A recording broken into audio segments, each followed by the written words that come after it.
C'est que toutes ces femmes de la nouvelle génération, c'est cet écosystème aussi avec des femmes de ma génération qui constituent le cœur, l'excellence de la finance à Montréal et au Québec. On parle souvent d'incontournable, mais on devient incontournable quand les gens ne peuvent pas passer à travers nous ou à côté de nous, par-dessus nous. Il faut qu'ils viennent nous voir.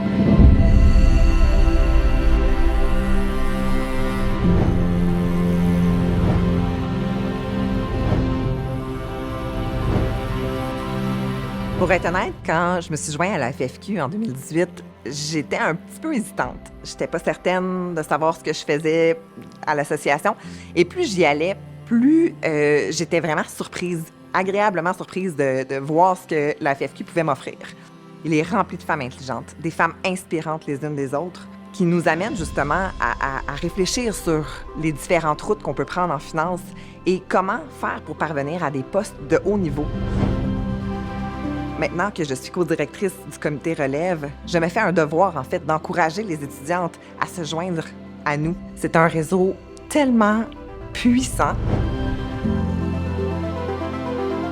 Il ne suffit pas juste de rejoindre l'association. Je dis toujours, il faut être honnête avec soi. Quand on vient, il faut venir avec des objectifs. On remet au centre de l'activité économique l'environnement, l'être humain et l'impératif de l'éthique dans la conduite des affaires. Créer un espace, un cadre de sensibilisation, d'éducation de ses membres pour les préparer pour la révolution qui est en cours, le mouvement qui est en cours. C'est une des fonctions aussi de l'association. Depuis les dernières 20 ans de l'existence de la FFQ, on a vraiment changé le landscape pour les femmes. Et je suis convaincue que je ne saurais pas où est-ce que je suis en finance si la FFQ n'avait pas fait partie de ma vie dès le début de ma carrière. Parce que le réseau fait tout. Pour ainsi dire, on ne nous apprend pas ça à l'école, mais ça fait toute une différence dans une carrière.